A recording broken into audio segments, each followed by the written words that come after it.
I think I potentially overhate it because of my disappointment. Yeah, okay. I was excited for something. Okay.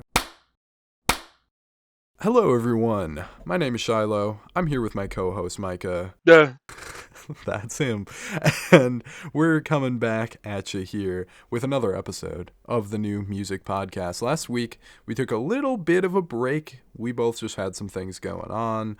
And we're back at it once again here. It kind of ended up being a good time to take a break because the last couple weeks have yielded very little in the way of actual amount of albums, but what we have here is a very densely packed amount of songs and length into each album we're talking about.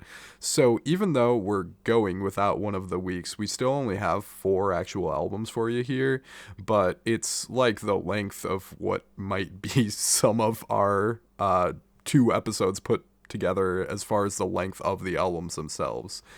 To elaborate on that a little bit, Micah, would you like to tell them what those albums actually are this time around? With 2 EPs to start off with, we have Machine Girl with Super Freq, and then we have Gonnn and Zephyr's One with Zephyr Z1. I do believe it's Zephyr Zone, though. I'm not entirely sure. Oh yeah, Zephyr Zone. Yeah, that's what that says. Yeah. And then we have Taylor Swift with the Tortured Listeners Department.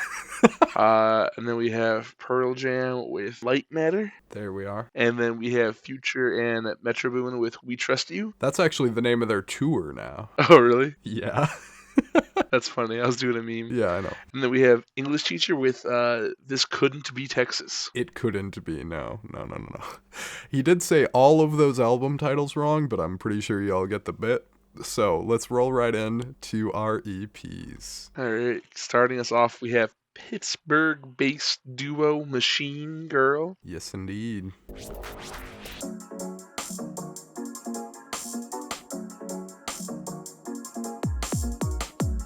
I've been a Machine Girl fan for a millennia. I believe you have been too. I can't really say that I have. They're an artist where I've always meant to dig into their work a little bit more, and I've liked everything I've heard. I don't know for sure, but I think I've only heard one album in its entirety before. After this, I will probably be going ahead and checking more out pretty much immediately. I really enjoyed this. Did you, as like a longer time fan? It was just a lot of the same old with Machine Girl. It's like, oh yep, this is Machine Girl. This is Machine Girl. It's all good. Yeah, no. It's like you know how AC/DC the joke is they only have one song. But yeah, it's a really good song. Right. I mean, I can't see how that could possibly be, though, because these 3 songs sound pretty damn different from each other. That is true. However, like, I've only listened to Because I'm Young, Arrogant, and Full of Hate, Wolf Girl, You Void Synthesizer, and then the Repurposed Fantasies EP, and it just feels like it's just like, it could be 3 random tracks from any of those. Gotcha. I mean, maybe it is, considering the fact that it's just kind of 3 random tracks put here. I don't really know what the creation process looked like for this, but I mean, it could very well be extras.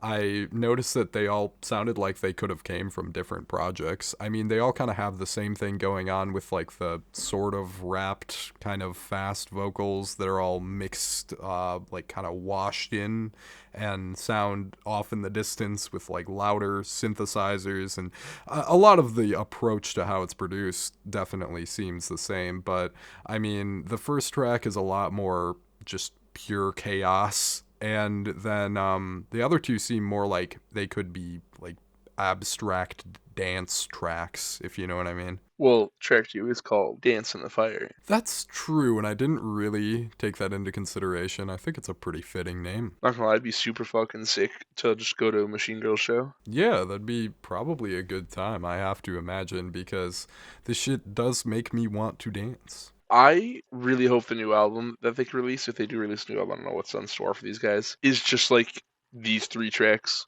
Just over and over again. It's fucking cool. Yeah, I mean, you know if it takes up this like palette of sounds, yeah. Because there are only 3 things here, and it makes me wish there was a bit more, for sure. But still, like, what's here is awesome. I really, really love the closing track on here, Big Time Freq, I believe is how you want to say that. Big Time Freq. But yeah, it kind of gets in this like trance space where it's like alternating between the different sections and everything. The atmosphere on it is just very big and immersive, and there's so many sounds that are just scratching a really nice itch for me. I don't exactly know how to describe how all of it sounds to me, but it's just mixed really fantastically. Do you know what I mean with that? Yeah. Yeah, No, I got you. My favorite track ended up being Dancing in the Fire. yeah, and I don't know. I'm kind of even on the first two songs. The third one's what stood out to me, I guess. But what did you specifically like about Dance in the Fire compared to the others? The synthesizer in the beginning, it just kind of feels like Yeah. driving on Rainbow Road is the best way to describe that. Yeah, that's cool. That's cool. Yeah. There's a lot going on here. I mean, it's such a strange set of sounds to put together, but they did it nicely. They did it nicely, I think. And again, I'm just kind of out of my comfort zone, I suppose you could say, with everything going on here, because I feel like this is the sort of release that you'd have better context for if you listen to the rest of their stuff. Is that kind of the case? Yeah, 'cause it just kind of is like, oh, okay, cool EP. Well, It's not like it's not blowing me my clean off. My dick is still attached. I gotta say that last song really did it for me. Oh yeah. I don't know. That might be my favorite song we talk about this week. It just sounds so nice. Yeah, dude. Yeah, definitely. I feel like our conversation on this has been pretty vague and non-specific, but I don't really know what else to say about it. Go listen to it, and then if you like that, go listen to Wolf Girl, and then go listen to Because I'm Young, Arrogant, and Full of Hate, and then that's pretty much it. That's exactly the path that I'm going to take in like a few hours here, I think, because I was looking at their albums and both of those look pretty fucking hard, so I'm gonna check those out. And yeah, this is sick. It's like 10 minutes of music, I think, so it's not like it's a huge time investment. Definitely a good time, especially if you're into anything experimental. For real. Yeah. I could talk about Wolf Girl and Because I'm Young and Arrogant, Full of Hate, and why you should listen to those in that order for like the rest of this episode. Yeah. Yeah. Well, I'm excited to check them out, as this isn't exactly my introduction. I know that I listened to, I think, their 2020 album in full as well, but you know, it might as well be my. I think that was the one I mentioned earlier with the dog on it. Yeah, the dog. Yeah. Yeah, You Void synthesizer. Yeah, I remember liking it a decent bit, but this is definitely standing out to me more than that project did, so I'm excited to check out more of their stuff. Oh yeah. Hell yeah. What's your score on this then? I gave it a 7. I'm sitting at an 85 with it just because I'm very intrigued at this point. Hell yeah. Yeah, dude. That's actually hype as fuck. Yeah, man. Yeah, and because I'm so hype on it, I feel like I should have a little bit more to say, but I'm just kind of like sitting here like, wow, that was some sounds hitting me right there. That was something. Yeah. Yeah. And I'm over here just like, yep, this is Machine Girl, correct? Yeah. I suppose. All right, sick. Well, that's a 79.5 average for the two of us. Again, good shit. Let's move on to our next EP. We had another electronic EP. Yeah. Gonnn and Zephyr Zone with Zephyr 20, or wow, I'm sorry, actually. It's Zephyr Z1.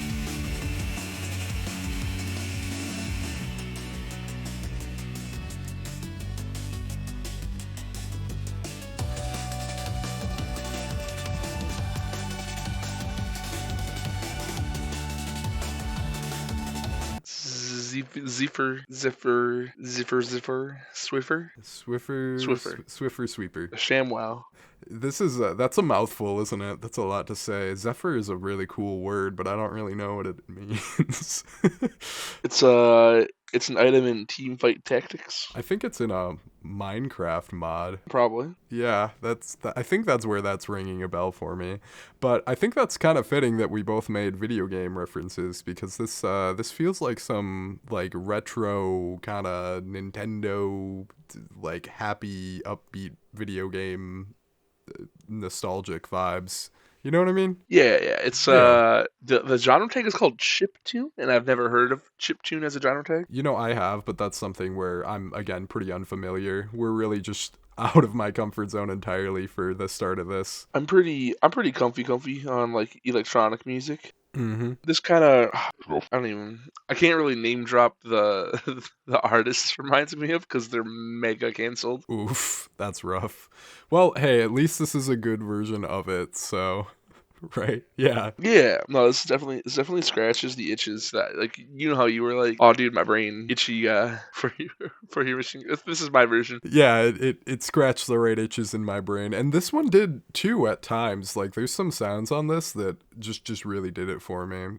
Sometimes it gets in like a really ascending cool place. Like with the intro, Yeah. it feels like you're just like floating in the air. Yeah, dude, it's so cool. The titles on here feel quite fitting with the sky falling on the first one and will touch the sky is it will touching the sky? I don't. We'll touching the sky. We That's will awesome. touching the sky. We will touching the sky.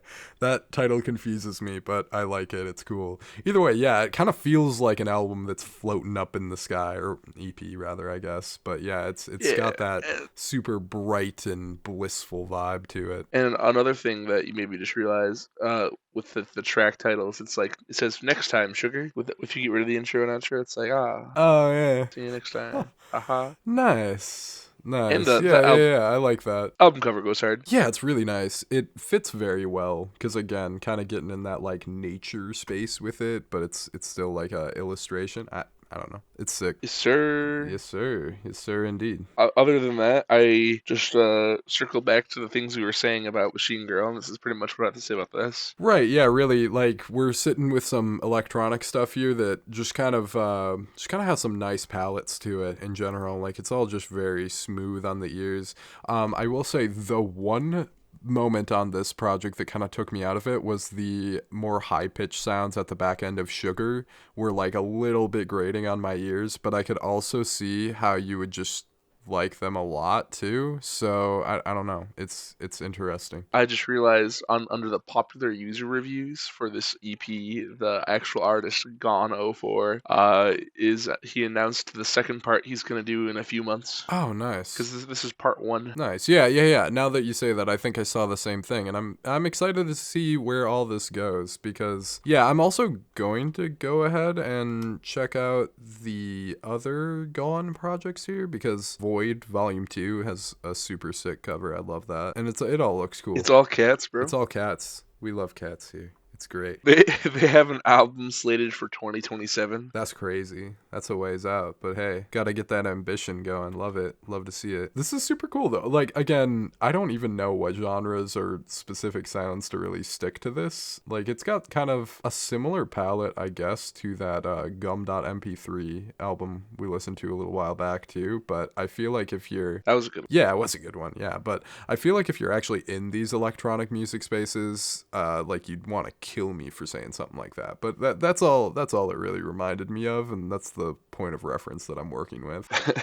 Please don't kill us. Yeah, I'm just not smart enough. But either way, yeah, it all sounds super nice. What was your favorite song of the four? Yep. Yep. Well, there's technically two. Like it's an intro and outro, and then two tracks. Oh, yeah, I guess. I kind of looked I at them think as all next time- songs, but Oh, next time's my favorite track. If you go with the two, otherwise the Sky Falling's my favorite. yeah, I went ahead and gave it to the outro as my favorite. That's fair. I just really love the way that one's really dramatic, and then it gets into like that slow, like kind of more heartwarming, chill space by the end of it, but like it feels kind of epic before that, which is it's really cool. I like what was done here a lot. This is an epic gamer move. Epic gamer move, yeah. What'd you end up scoring this? 77. Nice. I went with the 78, so we're right about at Oh the shit! same. I was debating on giving it the extra point. Well, shit. I guess I just did it for you. So we're sitting at a 77.5. Totally recommend going ahead and checking out this artist if you're into some electronic music. It's a vibe. It's a vibe, man. We absolutely approve. Hell yeah. Yeah. Now, up next, you want to know what's not a vibe? Oh, no. Taylor Swift's new album, The Tortured Tortured Poets Department. Poets Department. Straight from the tortured poets department, I think some things are a little on me. You should be screaming, but daddy, I love him. I'm having this baby. No, I'm not It's a department store, and it's just me, my poetry, and Taylor Swift not shutting the fuck up the whole time. This album's long. Jesus Yeah, it does kind of get a little Christ. tiring in that way, for sure. It's like, hey, you kind of said all this. I was so excited too. I was like, "Oh, Taylor Swift's like a really big artist, so this should be good." Like, Oh, were you? this shouldn't be bad. Yeah, because I was like, Taylor Swift must be like super crazy popular for a reason. And Post Malone was on the first track. Oh, yeah. If we want to talk about that, Post Malone was underutilized so much on that song. I, Like, he really could have had a lot more to do with the track rather than just some backing vocals and a little tiny verse section. I forgot. I don't know where his verse is. I was trying to search for it so I could talk about it really quick. So I forgot to write anything down about it, and I couldn't find it. It's just like 4 lines, maybe, I think, towards the end of the song. Like, he doesn't do Yeah, and I'll be much. damned if I'm listening to this fucking whole ass track just for that. Wow, it seems like you're God you're damn. feeling not too well about this one. Oh, this all pissed me off, bro. Yeah, what exactly got under your skin? Ah, dude, it felt corny. It felt like Okay, yeah. the biggest like blue check mark. What was that Bleachers album that we listened to? Oh, yeah. Well, actually, that's a super interesting comparison because Jack Antonoff actually produced this. Oh shit, that's right. Yeah. God damn it. Yeah. God damn it, Jack Antonoff. Jack Antonoff. Shut up. Ant. Just shut up. Dude. Ant Jackanoff. How about that? Don't jack off the ants. They don't like it. Yeah, no, I feel like he's getting in like kind of an uninspired place because I mean, he worked with Taylor on Folklore and I believe Evermore, and those are probably what I'd call her best albums, to be honest with you. That's getting in this really like calm folk bag, but this is bringing it back to a more pop space that you would think a Taylor Swift song would kind of chill out in. I really liked Evermore. Remember when that shit came out? We reviewed it on the old podcast that we'll never talk about Oh again. yeah. And I liked it. I was like, oh fuck yeah. Yeah. And I think we reviewed Folklore too. yeah, we might have. We might have because those both did come out in 2020. I remember doing a reaction video on Folklore. I liked it then, and I've came back to it a couple times. I think it's one of the bigger songs, but I really like Cardigan. It's a banger right there. Like, yeah, there's some good stuff. Good stuff for sure. But I mean, Midnight's kind of went back into her pop bag a little more, and then this one is kind of there too, but it does have that like pseudo nostalgic Jack Antonoff sound in there too. So it kind of sounds like what he's done with Lana Del Rey trying to be replicated, but hey, boss, I hate to tell you, Taylor Swift is not Lana Del Rey. Like, that's just simply not going to work. I keep seeing that comparison, but I've Oh, never really? listened to Lana Del Rey. Yeah, like I've heard that a couple times, and I'm just like, I've never listened to Lana Del Rey, but I mean, if you told me this was Lana Del Rey, I'd be like, all right, cool. That's interesting. I mean, I guess the comparison is sitting right there. You've got slower pop music, and Jack Antonoff is the producer. So, like, the comparison is kind of, I don't know if you want to call it low hanging fruit, but it's right there for the grabs. How about that? And I just I don't think it's selling it the way like Norman fucking Rockwell did.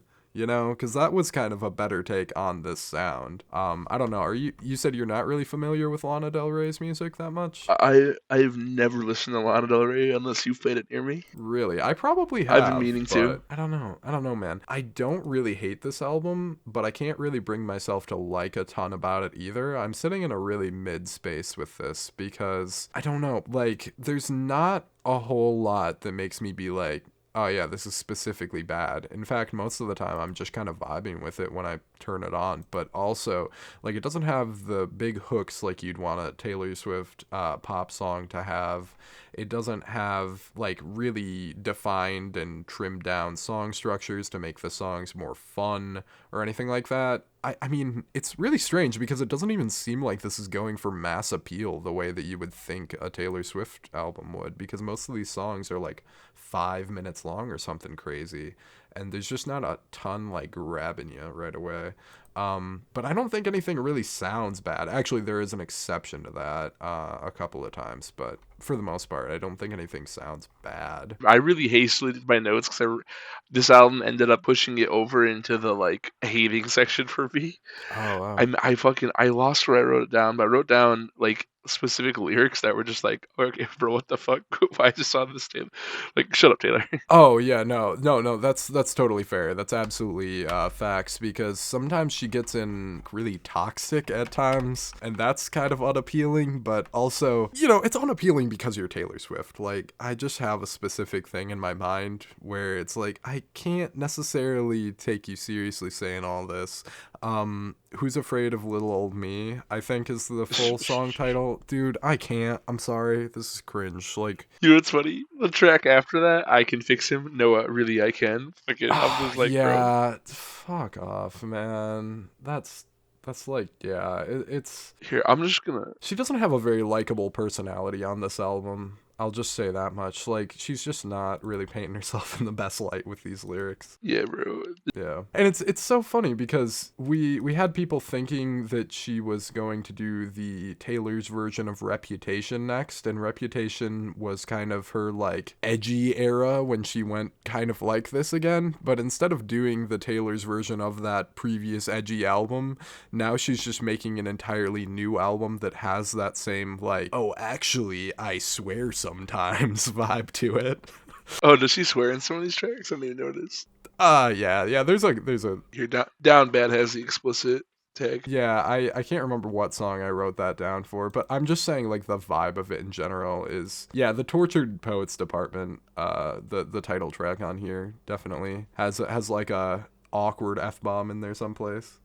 Yeah, dude, down bad kind of like she's trying to do like fuck it if I can't have him in like the chorus, but it comes off as just like she has never said fuck ever. Yeah, right. That's what I mean. It comes across awkward. Yeah, It feels like the swearing was try hard with it. It's not. It doesn't feel genuine at all. it's like in middle school when you're hanging out with your friends and you're just like, I don't fucking give a fuck. That's just kind of how I talk, to be honest with you. Yeah. I can't even lie, but still, yeah, no, like it doesn't come across as believable because on one hand, some of these don't come across believable because she's such a mega pop star, literally a billionaire. Like, you can't call yourself little old me when you're a billionaire. I'm sorry, like that just doesn't make sense. I'm just little old me. I can stop hunger in several countries, but I'm just little old me. Yeah, right. Like, it just comes across so like, okay, fine. And talking about like the like references to being in her hometown and stuff, it's like, come on, you are so far removed from that at this point. Yeah, you bro. know? Yeah. But again, all that being said, and as much as I can dig into this album for that kind of unlikable personality, I mean, the song Bladee, I Love Him on here, it just kind of slaps. Like, there's just some moments where I'm like, this is actually pretty decent to listen to. Hold on, let me go through it so I can tell you how you're wrong. Okay. I Can Do It With a Broken Heart is honestly the only song where I was really just disliking it for the sound of it and not much of anything else. The way that song is put together aesthetically just kind of grosses me out. I don't know, man, but Daddy, I love him. Just like fucking man, it makes you want to throw up. So makes me fucking nauseous. Yeah, there's something about that. It's a little nauseating. I guess it does kind of remind me in its bad ways of that Bleachers album that we just reviewed a little while ago, but I think I just like listening to Taylor Swift do this more than I like Jack Antonoff being the only person involved.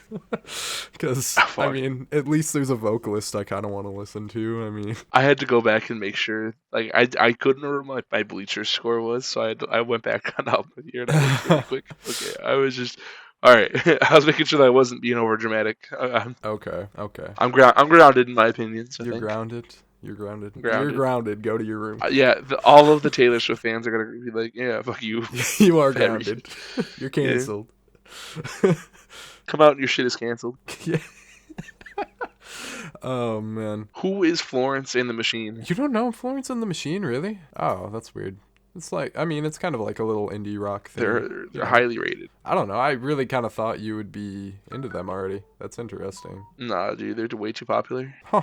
Okay. They're on a Taylor Swift album. Yeah. How will I know of them? It's kind of a weird moment that they are. I didn't really think that Florence and the Machine was like Taylor Swift level at all. I mean, I don't know. I guess you kind of have Jack Antonoff probably dips into that bag a little bit, so there was probably some connections made there. But I do think that he produced her last album. Oh, okay. Got you. That would make sense then. Yeah, it's probably he's the independent variable here, but I do think that the vocal contrast on that song is kind of awful, and honestly, it made it one of my least favorite songs. And I know that people like that one the most a lot of the time, but I just don't think these two voices mesh well at all. It's called Florida. I gotta click on Florida. I also think the way that song is structured is like super over dramatic. I don't like how the chorus comes in. The lyric and this city reeks of driving myself crazy. I don't know, man. I just anything she says at this point in the album, I'm just like, shut the fuck up. How dare you? How dare you? Yeah, it's one that's unfortunately a bit easy to dismiss, I suppose. Like, I don't want to. I want to be like, oh, you know, you're getting kind of vulnerable, but... Oh, God. I hear what you're saying about the fucking vocal contrast. Ugh. Yeah, right? It's a very similar vibe to Beyonce and Miley Cyrus on that Beyonce album, where it's like these two singers on their own, sure, cool. Like, I can definitely listen to both of these people, but when you put them on the same track together, I'm just like, ugh, okay, let's not ever do that. Stop. Stop. Don't do it. Oh yeah, man. Do you have a favorite song? No. Do you have a favorite song out here? No, I fucking hated all of them pretty consistently. Okay. I have a least favorite song. What's your least favorite? Hit us with that. I believe it was I Can Fix Him. No, really, I can. That's my third worst. I don't like that one either. Yeah. The title of that one is what made it to be the worst. The title is kind of awful. Yeah. Just the fucking parentheses. Yeah. I went with a 59% on this. How about you? Oh, I went with a let me check my notes. Where to go? 34%. 34. Damn, bro, is really digging on this one. That's why I had to check to make sure it was higher rated than the Bleachers album. Damn, that's crazy, actually. Okay, well, you know what? We What'd averaged you give out. I gave it a 59. You know what's funny? That's also a hot take. We both have hot takes. Yeah, I'm a little bit of a hot take in the positive. I don't know, man. I just can't bring myself to hate this. Like, it's just fine to me. It could have been a lot better, and I would really like to see her do more ambitious things in the future, but not like this, I guess. I think I potentially overhate it because of my disappointment. Yeah, okay. I was excited for something. Okay. That's totally fair. I don't know. I didn't really have super high hopes or anything, so it's something. It's something. But I think that kind of wraps up our thoughts on it then, right? Yeah. What was our tied, like our average score? Our average score comes out to 46.5%, and that's just that right around the consensus. So 47 is the really wow. Yeah. It dipped even lower on Album of the Year at least. I don't really know how fans are feeling about this. I imagine they're all really digging it, but I have to imagine some people are like disappointed. Swifties. Yeah, Swifties of course have to like it. right. They're like obligated to. It has just under 5,000 reviews, and it's a solid 47. Yeah, that's kind of crazy. Let me see what the distribution's at. Make sure it's not just like troll. It's not even trolls. It's all pretty it's pretty consistent rated 47. What's crazy though is there's probably a ton of people 100 bombing it because you got Swifties. So actually, there's only 367 people who gave it a 90 plus. Wow, that's kind of surprising. That's crazy. It's got 1,005 people saying 40 to 49. 900 people are in the 50 to 59 range, and then 650 people are in the 30 to 39 range. So yeah, 47 is like actually. Well, it seems like even the fans are let down then. Yeah. Yeah, that's crazy, man. I'm a Swiftie, Shiloh. Okay. Okay. Sounds good. All right, and then let's go ahead and move on to the rock critics' favorite album of the year, quite possibly, Pearl Jam's Dark Matter. Oh, did I walk out of step? To you do I still belong? There's a light from my eyes, from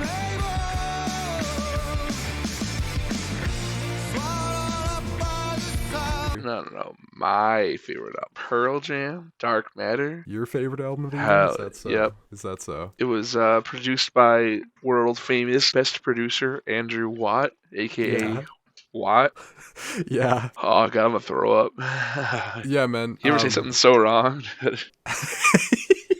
We were kind of going over this a little bit before, but yeah, Watt is a pretty popular and well-known producer within like the industry, but I could not tell you why. His dad like bought in something. Yeah, it must have been something like that, dude. I don't know. It feels like nepotism vibes or something because this dude just does not know how to produce a rock song. I mean, like, he's produced some stuff that I actually do mess around with a little bit. Like, I know he seems to have played a role in like some Charlie XCX stuff and some Dua Lipa stuff a little bit, but that's all pop music.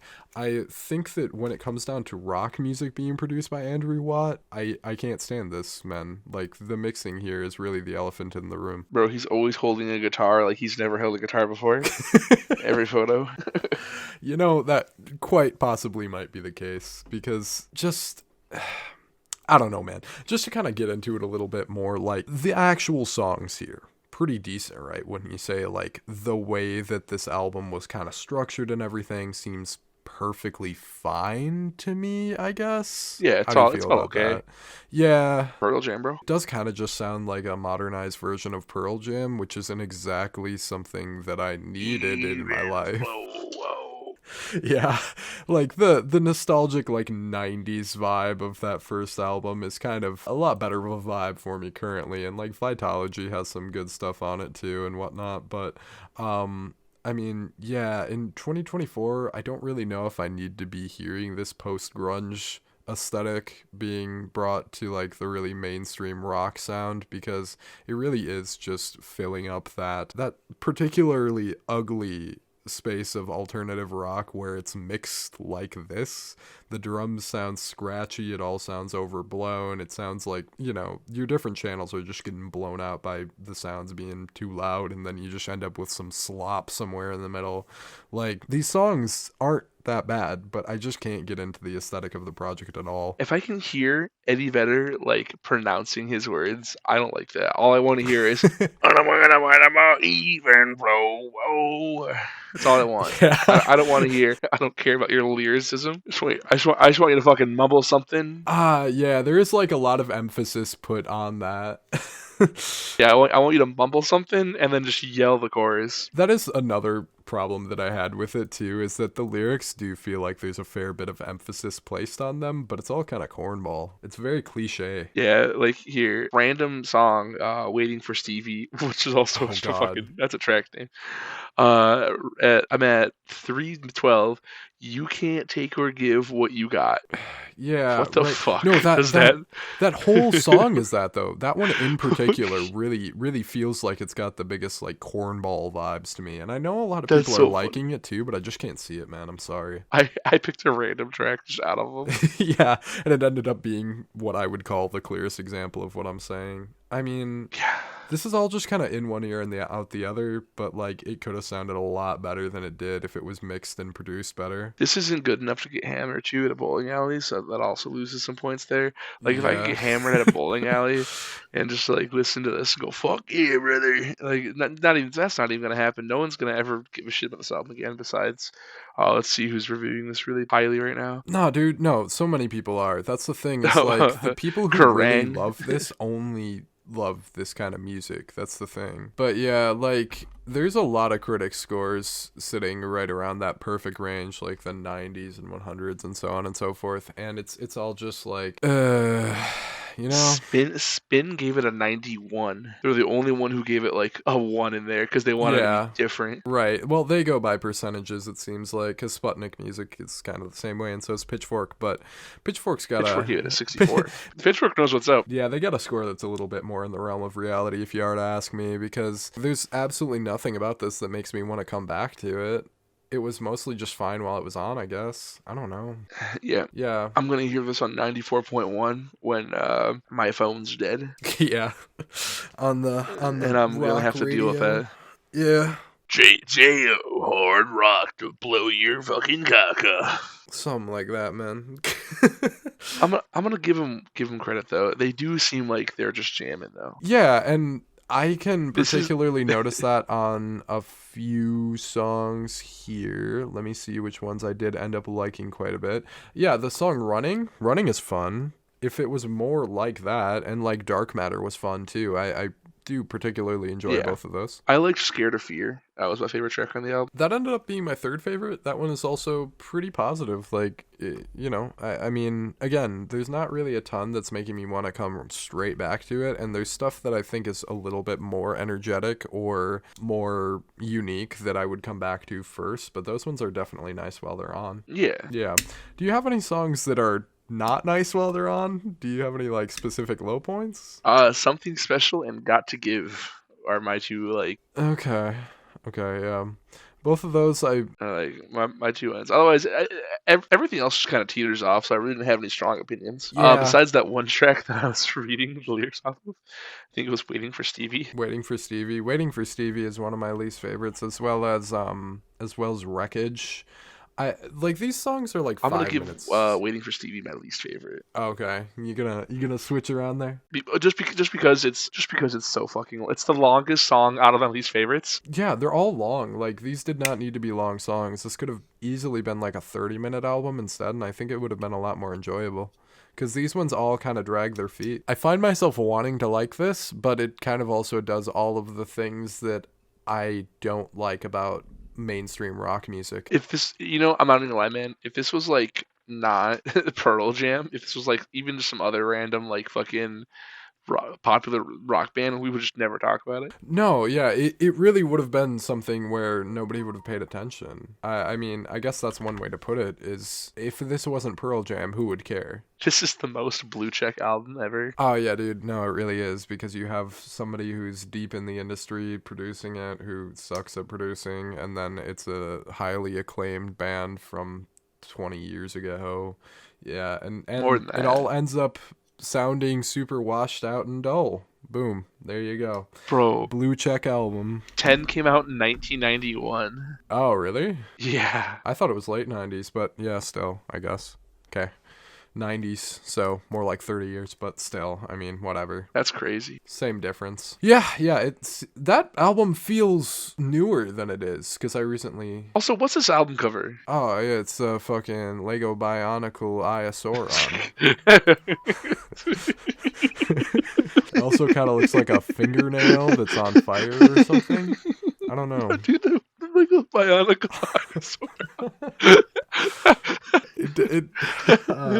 there's something with it. I don't know. The font is also the font is you were so disturbing. quick on it. There's font where? The top and the bottom. Oh, cool. I just thought it was... I hate it. I don't like the font at all. Oh, it's off center. Lego Bionicle Eye of Sauron. Wait, something's off center about it. You're making me overanalyze this cover, and it's making me upset. Oh no, it's slightly to the left. Yeah. Oh. Oh God. They didn't even bother to center it. That's... I don't know if the graphic is a little bit, like, just disproportionate on one side, or if they didn't center the text. I can't really tell without lining it up, but there's something wonky. I'm looking at several, like, different images of this album cover, and yeah, it's just to the left a little bit. Ooh, gross. Gross, dude. It also does, just at the same time, though, it just looks like generic rock template album cover. That's the thing. That's all this album it's really probably is. AI art. It's AI Not art. even gonna lie. It's probably AI art. highly doubt it. I don't think they would do that, but I mean, it could be. Like, I don't think they would do that right now, but I mean, it's kind of not the move if you want to be respected. I mean, it could be, though. It's kind of just abstract. Like, I don't think there's anything to actually be gained from looking at it. Like, I don't think you're supposed to know what you're looking at. I mean, all I can see now is the Lego Bionicle Eye of Sauron. Like, that's so funny. That makes me... God damn it. Alright, well, just because of that, this album's clearly a 10 because of the Lego Bionicle Eye of Sauron. Well, I'm glad you like that comparison. I don't know, That man. was my Again, favorite. this conversation, much like some of our others, unfortunately, has become a little bit unstructured and disjointed. But I think we've kind of gotten our point across that this is just kind of mid, unfortunately. I gave it a 65. You gave it a 65. I'm gonna Yeah. sound like a dick if you gave it a 65. I gave it a 53. I gave it a 65. No, that's fine. I feel Give it like I was 53. the one defending it out of the two of us. What happened here? It was mid. It was. Maybe I wasn't. Maybe I wasn't. I don't know. No, it was. You said a 65, right? Yeah. All right. Well, you know what? We'll just move right along and pretend that didn't happen because I thought I Well, liked okay. it more. When I scored this though, it was just off the Taylor Swift album. Oh yeah, it was. I hated that. It was just off something better for me. I can't remember exactly what. I also tried to bring this album to the car and it didn't work. I was listening to their first album like several times in the car just to kind of familiarize myself a little bit, and that worked a lot, but this one did not in the car at all. Like, it just wasn't hitting over my stereo speakers. But also, again, that just mostly has to do with how it's mixed. Like, if it was a little more rockin' with it, like, hey, we could get somewhere. Yeah. If it was just like a little more. It's a shame. Better. There's some wasted potential here, but nonetheless, it's a Pearl Jam album, and I'm sure Pearl Jam fans are appreciating it. So Yeah. there we are, and we can Alright. move right along, I do believe. Moving on to Fetro. Fetcher, bringing back That's the their shit name.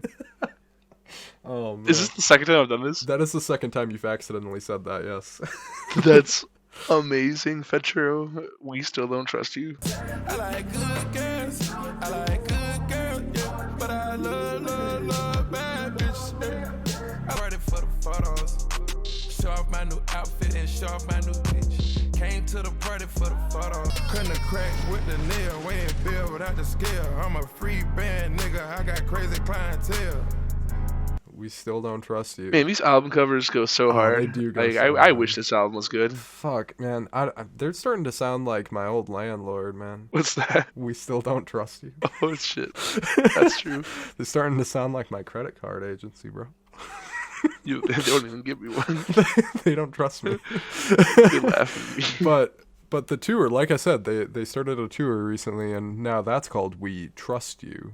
So Yeah, I they guess trust- they they're trust trustworthy. they trust the greater us. They just don't trust specific people who the albums are aimed at. Specifically Anthony Fantano, who gave it a 3. They might not trust him anymore. No, and that's the thing. He gave it a 7 before, so he has broken their trust. Gave the first one a 7. I mean, Yeah.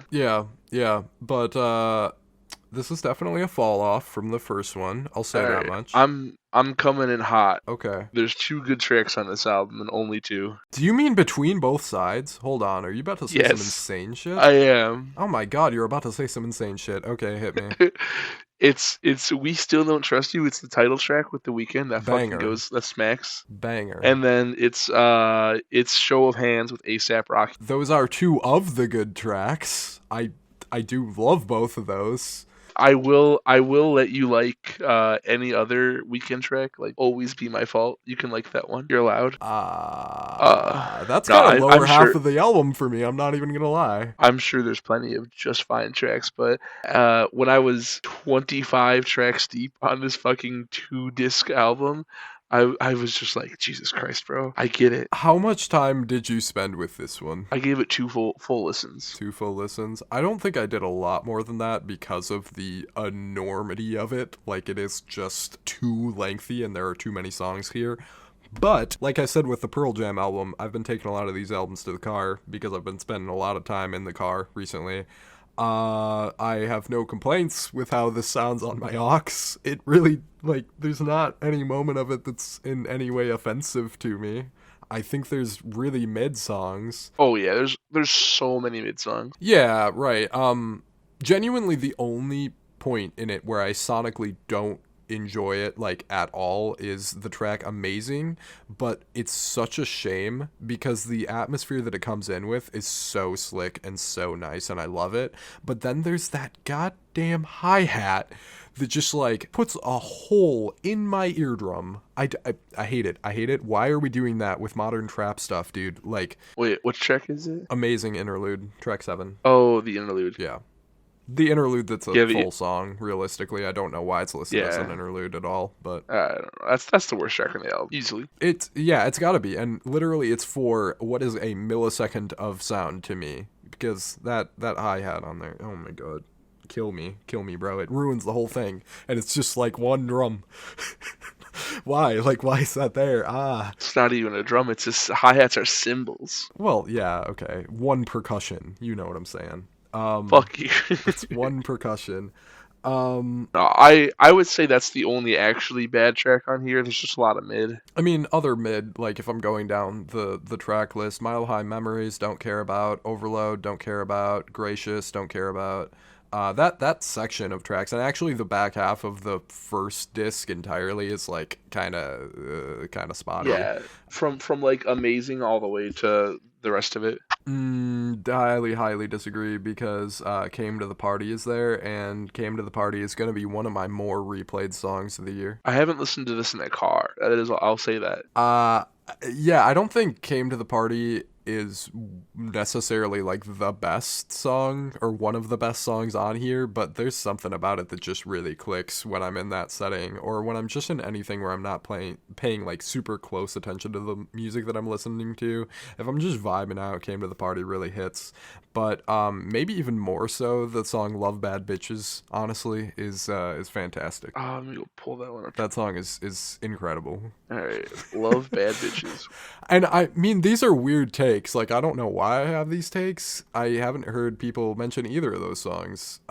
We agree on We Still Don't Trust You, because that song is great, and it's an awesome opening to the album, but the other two favorites I have here, I don't really see anybody saying much of anything about them. I'm going to take a hard stance on there's two good tracks, and the rest is kind of mid. Besides the other weekend. I cannot. All right, did you do two separate scores, or did you just score the whole thing entirely? I scored the whole thing. Scored the whole thing entirely. Okay, gotcha.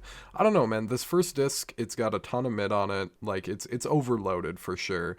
I kind of wish we got 2 7-track discs, because if you did that and you got this first section here as just like 7 super good, like spacey kind of R&B leaning things, what they're aiming for here is cool, and I think that Metro's really clean production can do it well, and I think Future's voice is well suited for this sort of thing, but there's too many that just don't have a good song structure. So if there was less, would you still say it's good? If there was less? Yeah, if there was less on this first disc. Oh, I said overall it's mid. Yeah, I mean, like, if we condensed it. If you cut this album in half, like smash both discs together, cut it in half. Yeah. Down to that 14 track like you were saying. Yeah, this would easily be like a really good album. Yeah, right. Like, I really wish that's what happened, because I do enjoy this atmosphere, and like I said, I enjoy a few songs on it a whole lot too. But yeah, it's overloaded for sure. No pun intended, because that is a song. Why is J. Cole on here again?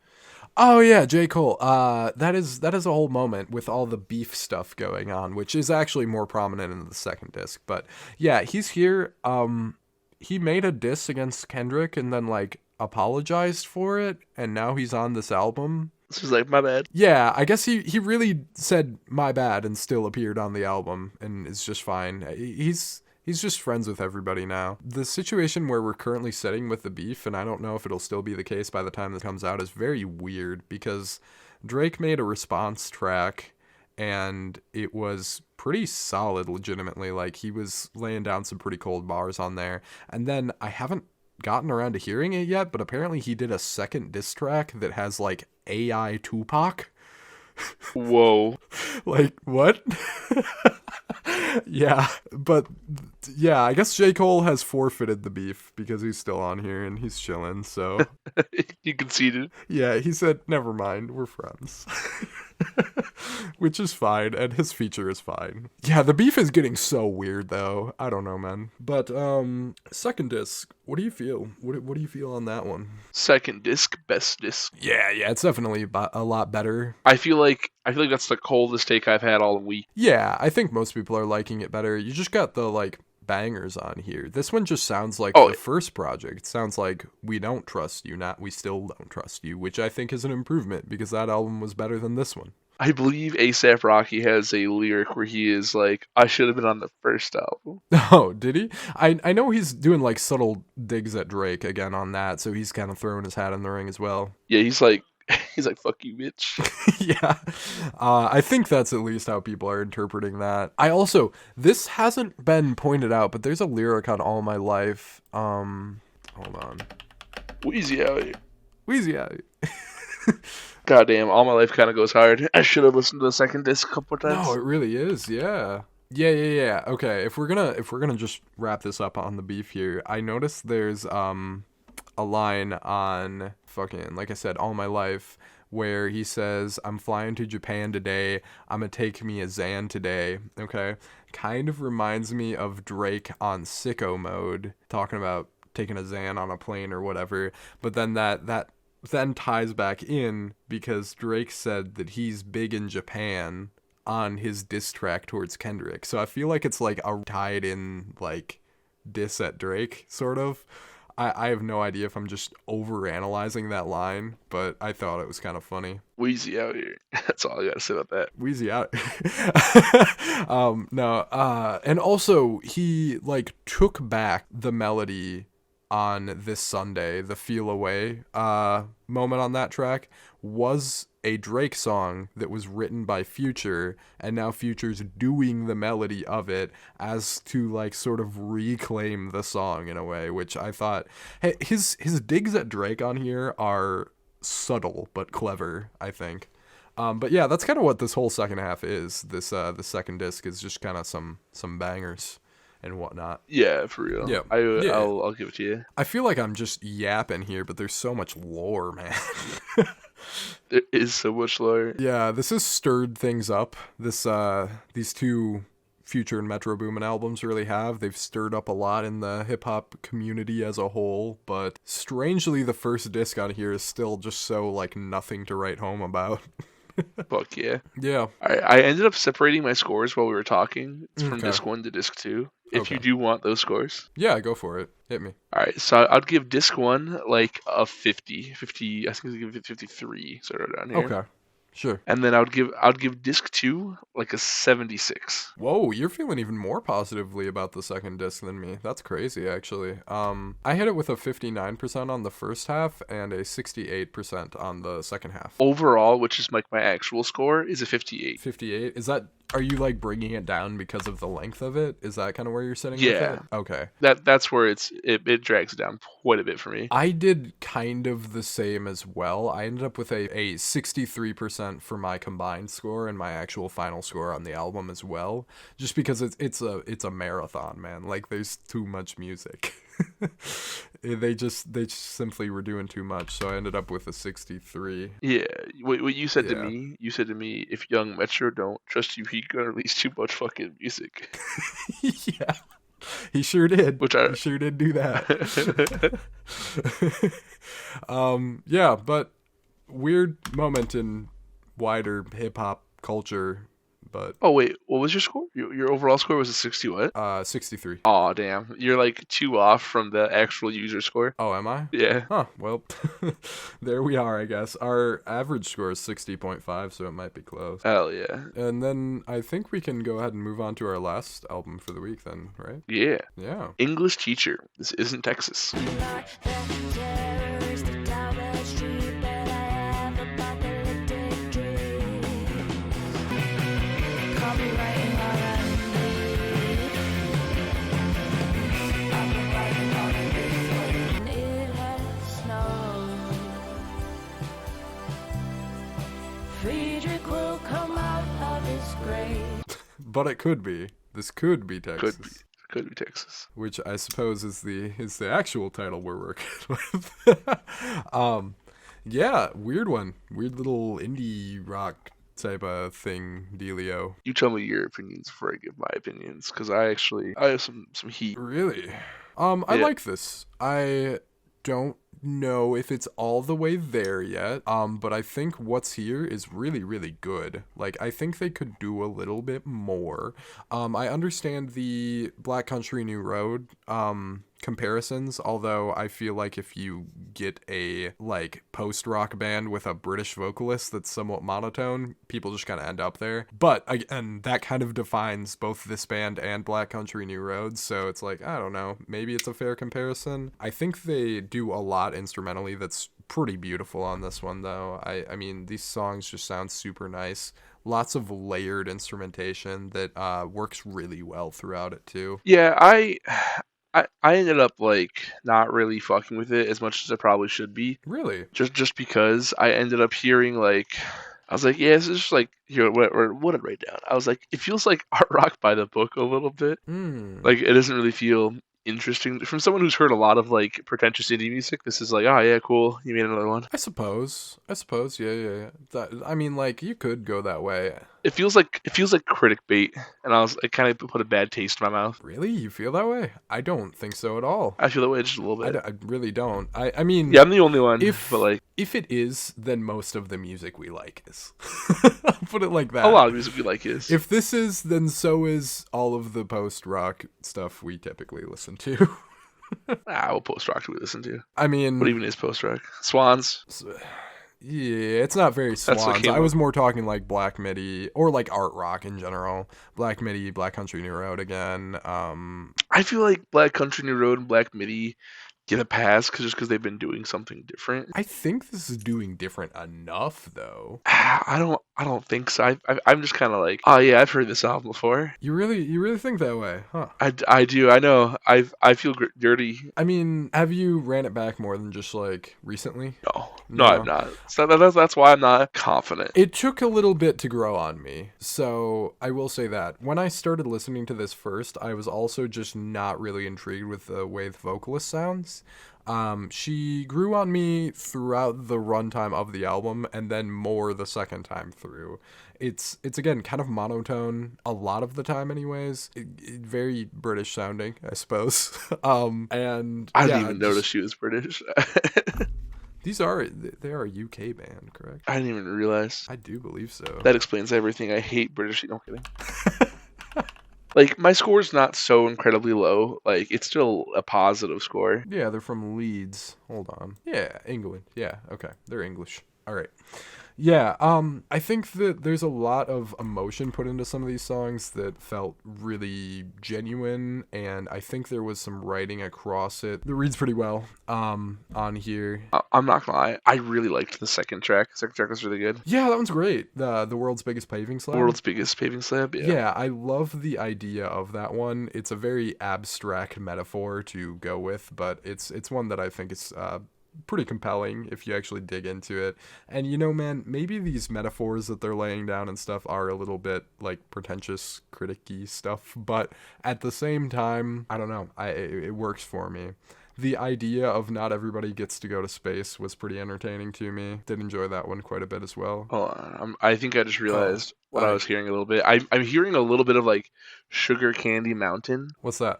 I'm probably reaching a little bit, but it's a psychedelic rock band. Oh, I see. And a lot of the guitar, I'm like hearing almost like a 1-for-1 in like the same. Yeah, I'm playing 666 by Sugar Candy Mountain and The World's Biggest Paving Slab at the same time, and I'm just like, oh, it sounds like it could be the same artist almost. Interesting. I guess I could see it where a lot of things could sound this way in the right context, but I also have to be fair in saying, like, it's all fucking pretentious indie rock at the end of the day. Yeah, and it's all pretty good.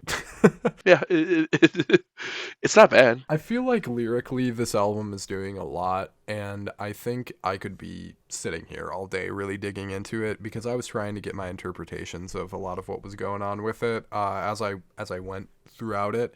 I don't think there's any sort of like very consistent theme from song to song. Like, I think it varies quite a bit on what's being spoken on. Definitely doesn't read like a concept album or anything like that, but I think the ideas presented are pretty nice all throughout, and I think it was well done. Also, this album just gets into a space where there will be a ton of layers kind of just building on top of each other, and it all is somewhat chaotic with where each sound is coming from, but it comes together very like harmoniously. It's a blissful moment that occasionally occurs on some of these songs. I'm trying to see if I even have specific examples. I know the back end of the first song probably would be one. The back end of the first song would be a what? Would probably be an example of what I was just talking about. Yeah. Yeah. Some really nice sounding stuff on here. I don't know. Maybe All some right. more time will have it grow on you. I feel like this should be. I just listened to Side Boob all the way through. Yeah. And man, so my score right now as it sits, I was at a 69. Really? I might make an executive decision and bump it up to a 70 just to hit that positive. It's I don't know. Just to get it I out don't- of the yellow. Yeah, because Yeah. like now after talking about it and after like listening to the tracks that you're mentioning, I'm like, oh fuck, I hear it now. Yeah, right. Like there's something about it that takes a second to click, but I'm gonna make an executive decision. I'm gonna go up to a 72 from a 69. Alrighty. Well, you know what? If it's already growing on you, then that's a good sign for the future as well, I suppose. You could always retcon this if it grows on you too, I suppose. I have retconned a couple of my past reviews. I think. Well, if they're said on the podcast, then they're official. But we'll just have to see. Maybe we should check back in with you next week and see where you're at with the English Teacher album. You know, on a week where it's really slow, we can go back through all of my reviews and we can see which ones I've retconned. Maybe we That's could what- do something that's what we like should- that. Or the end of the year, I suppose. Yeah. We could do that at the end of the year and just kind of get it more straightened out. That'd be a good end of the year because right now my top 5 is Jesse the Tree, Vampire Weekend, Turnabouts EP, Kudeka Scrapyard, and the Adrian Lenker album. Yeah, mine looks somewhat similar. And that could change. My top 5 could change. But I feel like this could find its nice a nice little place into your top 10, to be quite honest with you. Yeah. Yeah. Oh, my top 10 goes fucking hard. Yeah, man. It will be hard to cut on in there, though. I'm looking at my top 10 and I'm just like, oh yeah, these are all good albums. Yeah. Yeah, man. That's what it's for. 8. Richie's album. If you go purely off albums and no EPs, Richie's album makes it to number 10. Nice. But to give my score on this one real quick before we get too far off the rails, I ended up actually going with an 82 on it. And I feel like much like you, my thoughts are not exactly super solid on it. I think that it could even go up or down from there a little bit. I want to give it another full run through, and unfortunately I just didn't have the time because, again, this is not really a car album at all. And it's also 53 minutes long, so it was hard to spend a whole lot of time with it, but I'm liking what I hear quite a bit. Hell yeah. Hell yeah, man. All right, well, we can probably move into our weekly ranking of the 4 actual albums we have going on here. Pearl Jam's number 1. Oh, yeah. Not quite. Again, big shout out to Gonnn and Zephyr Zone, not included in the ranking here, but still put out a pretty solid EP just now. And then Machine Girls, Super Freq, Super Freq, whatever you want to call it. Yeah, EP. Both of those bangers. Should totally check them out. And then the opposite of a shout out to T Swift. Yeah, coming in at last 46.5% on this album. I think you're overhating it, to be quite honest, but a lot of people are, so I can't even Nah, it's okay. Me and the Melon are always right. All right. Well, you know what? That does have more gravity behind it than what I have to say, so we'll just call it a 46.5 and call it a day. I think Brad Taste in Music actually 100% agrees with you. Oh, well, sweet. You're copying him again. See, this is what I mean. There's a civil war of the music reviewers going on here, man. Yeah, Brad Taste in Music gave it a 59. It's like an argument of whether or not it's mid or bad. What a time to be alive, man. That's such a funny argument because everyone who thinks it's mid probably doesn't care enough. Yeah. It's like, wow, this is bad, or I guess that's okay. But coming in third place for the week is actually Pearl Jam's Dark Matter at 59%. Even though Take that way. and then we're gonna Yeah, man. Pearl Jam. Awesome. Album's not that great, though, unfortunately. Future and Metro Boomin with We Still Don't Trust You at a 60.5% between the two of us. You know you had a slow week when that's the second place. Shit. Holy shit. That's just dawning on me now. Whoa. I'm really glad we're kind of putting these long mainstream albums behind us at this point. Jesus Christ. Still, though, I mean, there's, like, genuinely some of my favorite songs of the year on there. Ones that I'll be coming back to, but most of it's just, unfortunately, far too long and far too average, I suppose. And then our first place for the week, despite the fact that it still needs time to grow on you, it still ended up first. English teachers, This Could Be Texas at a 77%, just 77% on that one as well here. So that's about going to wrap it up for this one finally, I suppose. Micah, do you have anything else to say to the people before we head on out of here? The goblins in the woods will no longer honor the ancient truce. Oh no. Well, that's pretty wholesome, and we'll see you next time.